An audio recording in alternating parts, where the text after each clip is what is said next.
2 বছর একটা অভ্যুত্থানকে রিড করার জন্য আমি মনে করি না যে যথেষ্ট। আমাদের 2024 সালে অভ্যুত্থানের পূর্বে যে ধরনের ঘটনা প্রবাহের মধ্য দিয়ে আসলে আমরা এই অভ্যুত্থানটির মধ্যে প্রবেশ করেছিলাম, সেগুলো আহ, আমি জানি না আসলে বেশিরভাগ আহ, দেশেরই আসলে এই স্বাভাবিক এই ধরনের প্রক্রিয়ার মধ্যে দিয়ে আসলে যেতে হয় না। এবং সত্যি কথা বলতে যখন একটা 17 বছরের শাসনকালের মধ্য দিয়ে আমরা দেখা যাচ্ছে যে কমপ্লিটলি একটা স্টেটলেস সিচুয়েশনে কিন্তু আমরা এসে পৌঁছাই।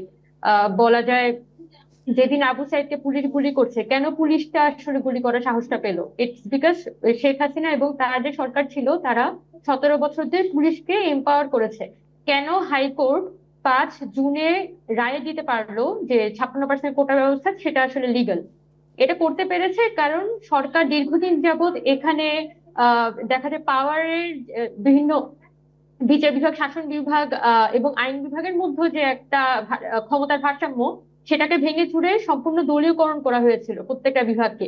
যার কারণে হাইকোর্টও দেখা যাচ্ছে এখানে সরকারের হয়ে প্লে করেছে, পুলিশও এখানে সরকারের হয়ে প্লে করেছে, এবং ছাত্ররা আমরা যখন রাস্তায় নামছি তখন সরকার এটাকে দেখছিল একটা কমপ্লিটলি অ্যান্টাই গভর্নমেন্ট সেন্স থেকে, যে তারা কিভাবে করে মুক্তিযোদ্ধার কথা বলতে পারে। মানে এই যে তাদের চেতনা ব্যবসার একটা দীর্ঘ মানে পরম্পরা, সেই পরম্পরাটার তারা একটা বড় খেলাপ হিসেবেই আসলে আমাদের আন্দোলনটাকে দেখে।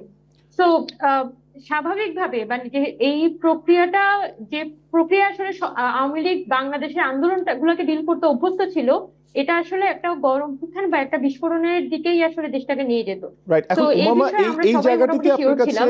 আপনার কাছে জানতে চাই যে শেখ হাসিনার নেতৃত্বে যে ধরনের শাসন চলে এসেছিল বা যে ধরনের ব্যবস্থা হ্যাঁ, প্রায় প্রতিষ্ঠিত মানে হয়ে আমি যাচ্ছিল, বুঝতে পেরেছি। তো সেটা জি থেকে জি, বেরিয়ে এই আসার জন্যই এই তো আমাদের এই কোশ্চেনটা আন্দোলনটা ছিল, তাই তো?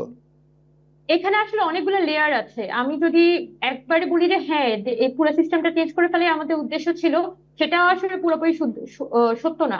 আবার যদি আমি এটা বলি শুধুমাত্র ক্ষমতা পরিবর্তনই আমাদের উদ্দেশ্য ছিল, তাহলেও কিন্তু এটা সত্য না।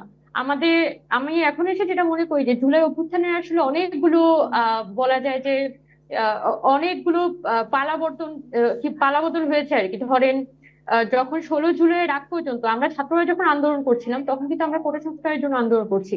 আবার 16 জুলাই যখন আবু সাইদ এখানে গুলিবিদ্ধ হয়ে তিনি নিহত হন, তখন কিন্তু দেখা যাচ্ছে অভ্যুত্থান আবার সম্পূর্ণ ভিন্ন রূপ নিচ্ছে।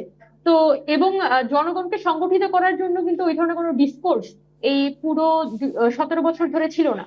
তো জনগণ কোন আকাঙ্ক্ষার ভিত্তিতে আসলে এই সরকারের পরিবর্তনটা ঘটাবে? কেন আওয়ামী লীগ সরকারকেই পরিবর্তন করতে হবে? এই জিনিসগুলোর প্রপার কোনো, আমি বলবো না যে প্রপার কোনো ডকুমেন্টেড ইয়ে ছিল যেটা বিপ্লবের জন্য আসলে দরকার, যে ধরনের ডকুমেন্টেড একদম একটা রেজিমেন্টেড ফোর্স দরকার হয়, সেটা আসলে এই অভ্যুত্থানে ছিল না। বরং সবার মধ্যে একটা হতাশা, চরম একটা ক্ষোভ এবং চরম একটা হতাশা, দেশের মধ্যে যে একটা দমবন্ধ পরিস্থিতি, এটাই কিন্তু এই গণবিস্ফোরণটার মূল কারণ ছিল।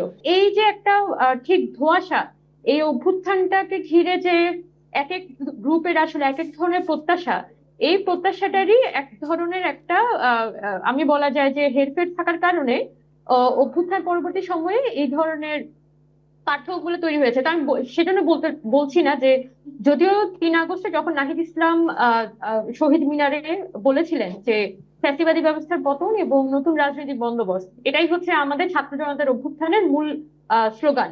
এবং 5 আগস্ট যখন শেখ হাসিনা দেশ থেকে পালিয়ে যান, তখন কিন্তু আমরা এই ফ্যাসিবাদী ব্যবস্থার পতন এবং নতুন রাজনৈতিক বন্দোবস্ত, এই দুইটা কথা বলেই কিন্তু আমরা পরবর্তী বছর এখনো পর্যন্ত আমি যতটুকু জানি পলিটিক্সটা হচ্ছে। আনফর্চুনেটলি যেটা বাংলাদেশে পলিটিক্স একটা প্রধান সমস্যা, সেটা হচ্ছে সিস্টেমটাকে আমরা প্রশ্ন না করে, সিস্টেমটা এখানকার যে ব্যুরোক্রেটিক বলি বা সামাজিক সিস্টেম বলি, সবকিছুকে ইন্ট্যাক্ট রেখে আমরা নতুন বয়ানে, নতুন ন্যারেটিভে, নতুন ডিসকোর্সে আমরা হাজির হই এবং নিজেদেরকে ওই ক্ষমতায় অধিষ্ঠিত করার জন্য।